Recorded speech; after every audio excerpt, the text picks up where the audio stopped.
Hello, Jamie here from Inky and Scrappy, sharing with you today real-time instruction creating a simple A2 size card, so a 4.25 by 5.5, with the cute pumpkin spice mini stamp set from Fawn. We'll be using this stamp set and the coordinating dies. If you don't have the coordinating dies, no big deal. You can just fussy cut it out, or brother scan and cut it, one of those things. So I've already have everything stamped and die cut out today. We are also going to be using a piece of pattern paper cut with the 3.25 inch by 4.5 inch stitched rectangle stack. I will look and see if it's the large one or the small one from Fawn, but any rectangle would work. If you're cutting and you don't have the stitch one and you just want to cut it, that is the size, 3.25 by 4.5. And then we are going to use the inside out stitched scalp die cut for our blending piece, and that one is 2.25 by 3.5. That's the finished outside edge. So if you don't have a scalloped one, go ahead and just cut your rectangle to that 2.25 by 3.5. And I will pop these out here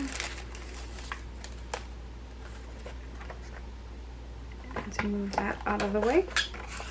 So there's going to be our base piece. This is our blending piece, and those are our stamped images.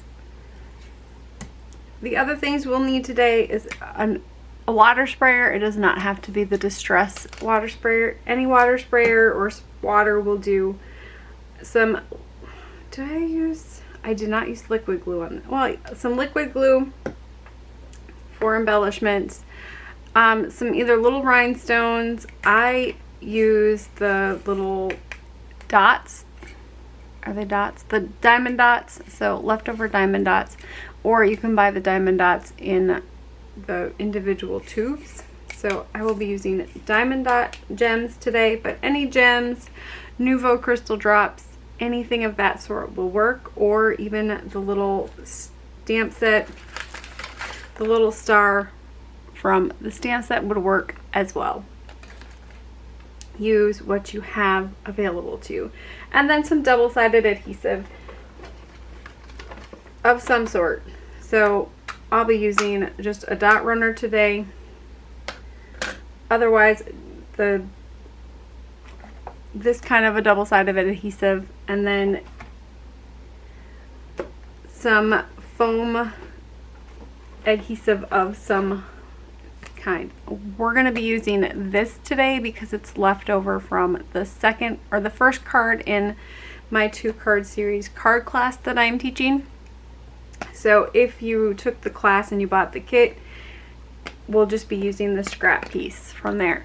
So to start, we're going to start with some ink blending on this cardstock. You're going to need some Distress inks, not the oxides. You can use the oxides. It's going to give you a little bit different look. So my Inky and Scrappy classes, I have 5 sets of Distress inks in 12 colors. This is all I've got. So these are what we're going to use.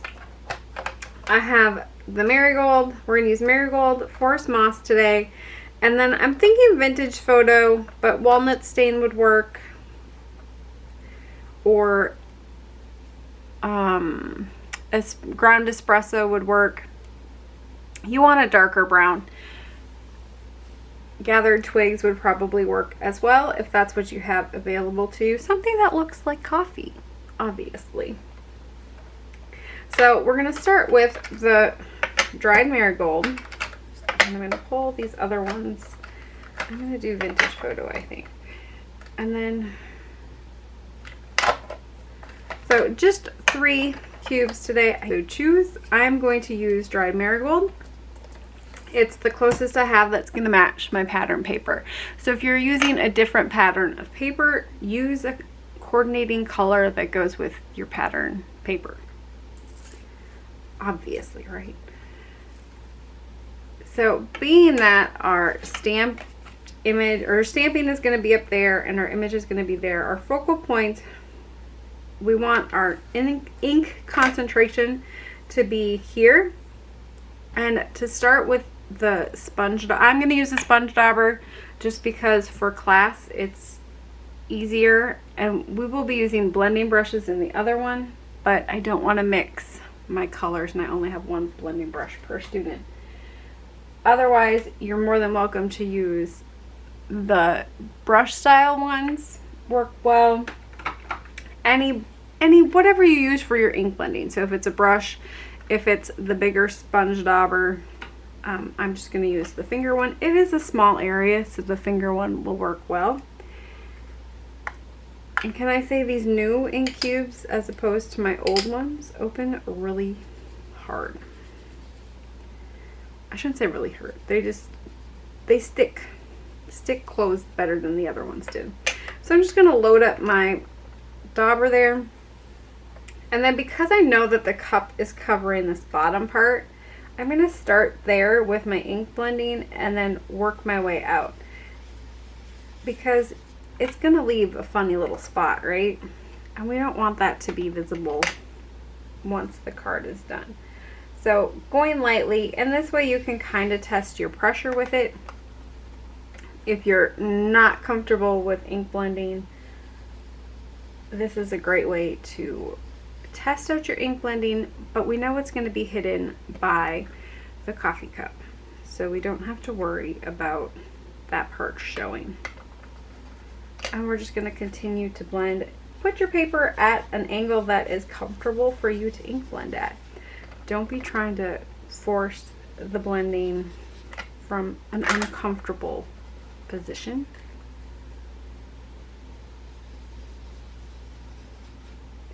And we're just going to bring that color up.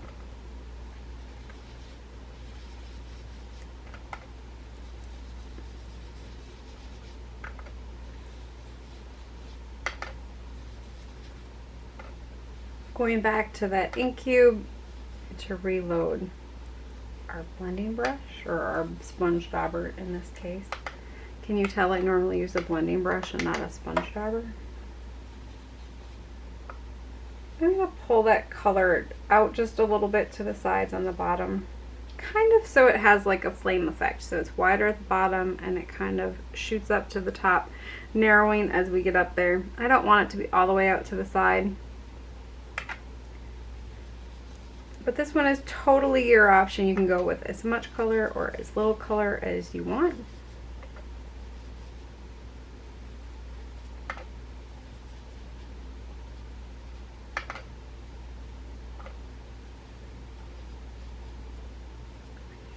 Alright, so once we have our color laid down and we're happy with it, we're going to take our water and we're going to have a brush. So we need a paintbrush for painting our actual image. And so you can do this in two ways to add a little bit of interest to your main panel here. On this one, I just kind of spritz lightly, but you can always just spritz on your work surface or your palette, and then you can just tap to get a little bit of water on there. We don't want to go too crazy. We don't want water everywhere, and we don't want to take all that color away. But you will see that it's starting to lift. I want a little bit more right where it's, granted you probably won't even see that spot. So we're just going to let it sit. You could take a paper towel and blot off if you've got too much on there. And once it's dry, you can always go back in with your blending sponge and add color back if you're not happy with it. But it's kind of one of those, it's not supposed to look perfect. It's, you know, a ink blended background. So I don't know if it's going to show up very good yet, but it's disappearing slowly, and that's kind of the joy or the magic of distress ink. It does react very well with water. So for our palette today, we've got our two little images, and I have them cut out. If you're at home, you don't have to have them cut out. Mine are stamped on some Bristol vellum, super thick paper. Mine is a Premier by Nicole, but Bristol smooth vellum would work. A smooth watercolor paper would work. This one is Tim Holtz's heavy stock. Heavy stock would also work for that. And then to hold my images, I'm just going to use a full sticky note. You could use sticky tape. You really don't need it to stick. You can color it just on there. This is just so I can move it better, hopefully. And then I'm going to go with a green mug. And so if you decided you wanted to do an orange mug, maybe you did a green background, or vice versa, or you could have done a brown background. But I'm just going to smush just a little bit on my work surface. So if you have a glass, I'm working on a glass work surface, but like a piece of acetate would work. Anything that's plastic, a cutting board, like a plastic cutting board surface. And then I'm going to do my brown.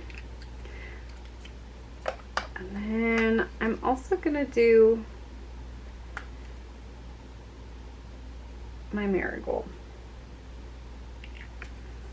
So I have my palette right there, and then I'm just going to add a little bit of water off to the side. I don't need a whole lot. I do want a cleaner towel. So either a paper towel or a flower cloth towel will work for cleaning your brush off in between colors. So I'm going to start by adding a little bit of water to my ink here. And then we're just going to start coloring where we want our shadow to be. Going slow, using a smaller brush.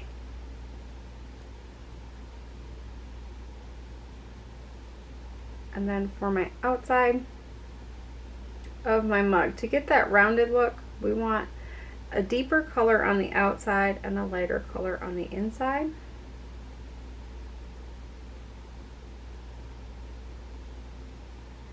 So I'm going to start with my first layer on the outside. And then for the handle, I'm just going to start with it darker, closer to the mug. And then I'll leave the rest open. And then I want to let this dry for a little bit. Or, if you're impatient, like me, you can go in and add a little bit more water. Now, we want to kind of dry off our brush a little bit, because as you can see up there, it's kind of heavy or thick, and I'm just going to pull this out. Since it's already soaked into the paper there, I'm just going to pull out that liquid, and it'll give me the look that I'm going for there.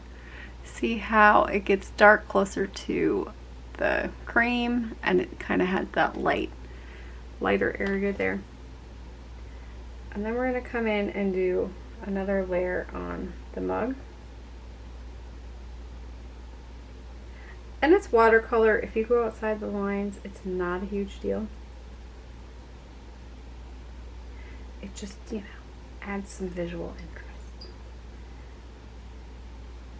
And then I'm going to come in and finish my mug handle up. I'm just going to bring in my paper towel because it got a little wet there. And then to bring this back to a little bit darker. It blended out more than I wanted it to.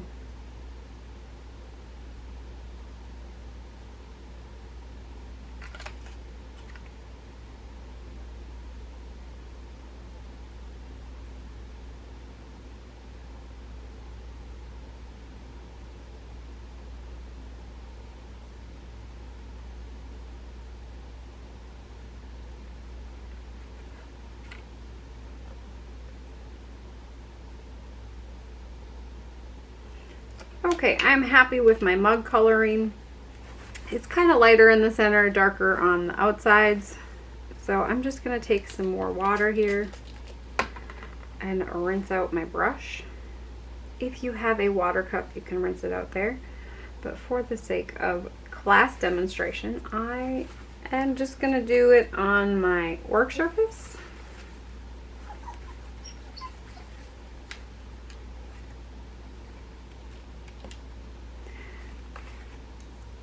Now we're going to take some clean water here, and I'm just going to touch a teeny tiny bit into the brown. And I want to get this really light. So I don't want a whole lot of brown, and I want to keep that color pretty watered down. So you can test it on your paper towel, or you can test it on a scrap piece of paper. And then I'm just going to pull up for my whipped topping. I just want to put in a teeny tiny shadow here. Let me see if I can zoom this in for you. That might be too much for the camera to.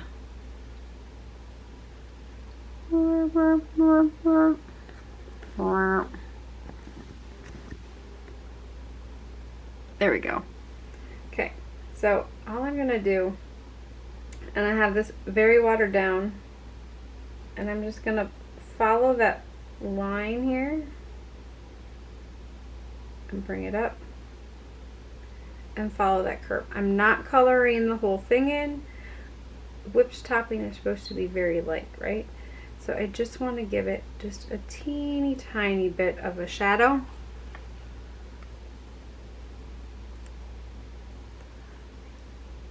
So you can see that it's still white, but it's just going to give it that teeny tiny little itty bitty bit of a shadow there. I got that one a little wide. It's all good. Okay, and then we're going to let that one be. I think it looks perfect. And we're going to add coffee to our cup. So you can do coffee the same way as you did the mug, starting on the outside corners here to give it a little bit deeper color.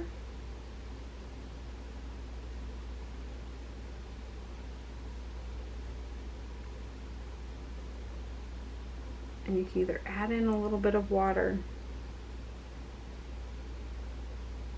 or just dip your brush in the water, and that'll help fill in that inside there. So you have darker on the outside, a little bit lighter where the whipped topping is sitting. And that's our mug. It's finished for the most part. So we just have the shaker left to do.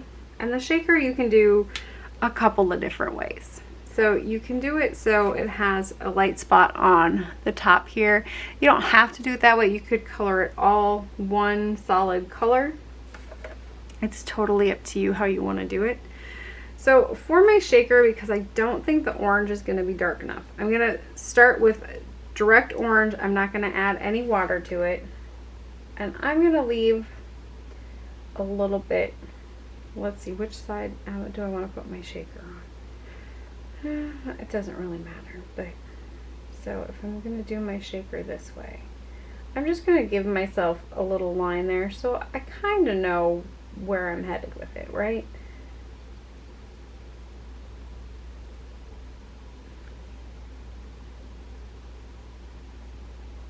I'm going to have to pull in.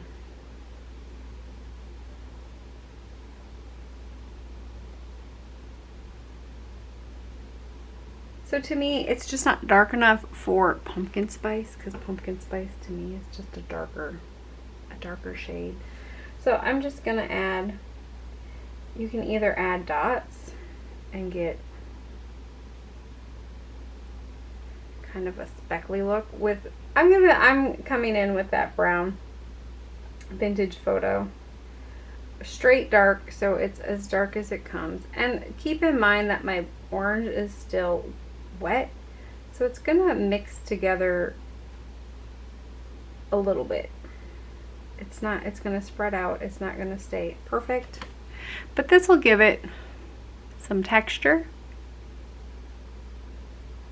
There we go. It'll give it a little bit of texture there. And then because I didn't put my black out, but I did use black on my original one, I just need a very small, a very small smidge of black. So just a little, you like a teeny tiny little corner.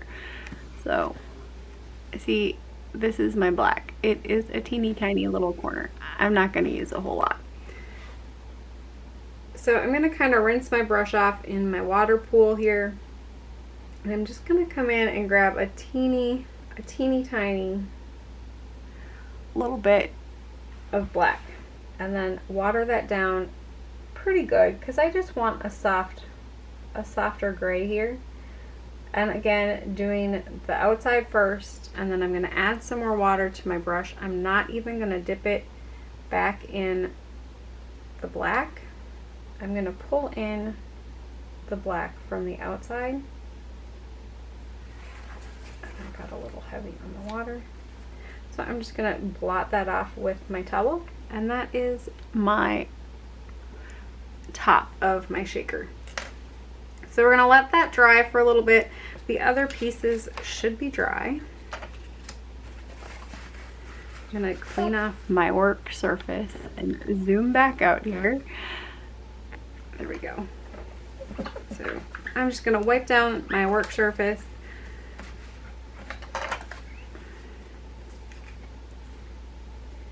And then we have this piece, and that piece, right? So with my double-sided adhesive, you see how this one, the white kind of poked through once that water dried. So it's all dry. We can glue this down. So I'm just going to take a little bit of adhesive. Oh wait, I don't want to adhesive it first. Since it's dry, we're going to come in here. And I have my Misty already set up. And then you're the pumpkin spice in my latte. And we're going to use a brown, I'm using Brown Mementos Espresso Truffle ink. Any brown would work. You could use, the distress inks really aren't great for stamping. So I wouldn't suggest stamping with them, but you could definitely stamp with them. You might want a Misty to do a double stamp, because I don't know if it's going to turn out the greatest. So we're going to go in with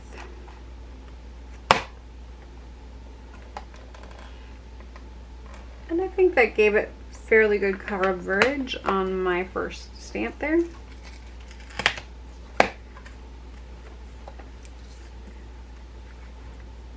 So now that I have my sentiment on there, I have my adhesive on the back already. We're just going to pop this onto our piece. And then these ones should dry fairly quickly. They feel mostly dry. And this one, I did not weed the little piece, so you'll have to weed that little piece if it's still stuck in there. And then we're going to take, so there should be an inside piece here. So the inside piece from our mug cutout from our first card. And you'll need a scissors. And I'm just going to cut a piece that's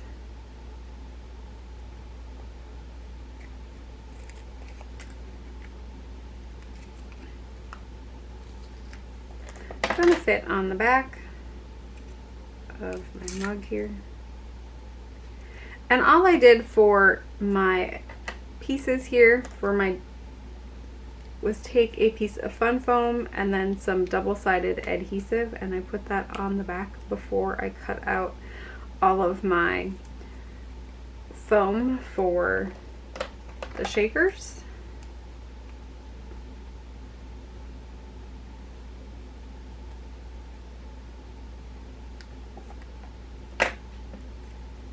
And then would lay this out first before you commit to putting it down.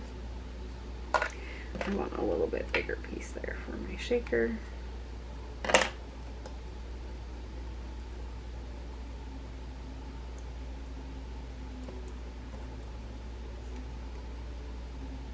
I hear we're being lumberjacks in the backyard today.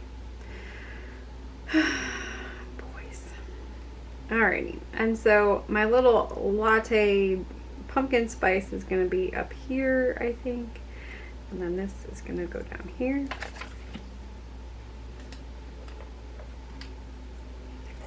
So I'm just going to take off that adhesive from the back side, since it's, I think it's going to be fine. And this one I'm going to do towards the bottom. And then I will add my shaker piece here. And then we have to embellish, right? So I'm going to use the little diamond dots. If you have whatever you decide to embellish with, you don't have to embellish. It looks perfectly fine just the way it is. But, you know, I like to embellish. So I'm going to do just the 3 little dots there.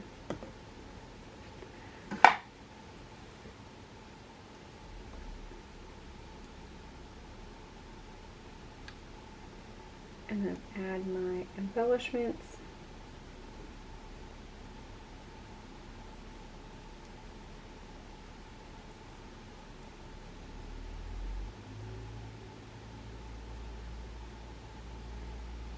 And then the glue should dry back, so I'm not worried about that. You could also do, you know, a couple up there if you wanted. It's a fairly little card, so I'm fine with it looking just like this. Just the 3 little ones works perfectly fine for me. And then we're going to take our card base. So our card base is cut the lengthwise this way. So you can either way, this kind or a side fold would work. And then we're just going to take that double-sided adhesive again.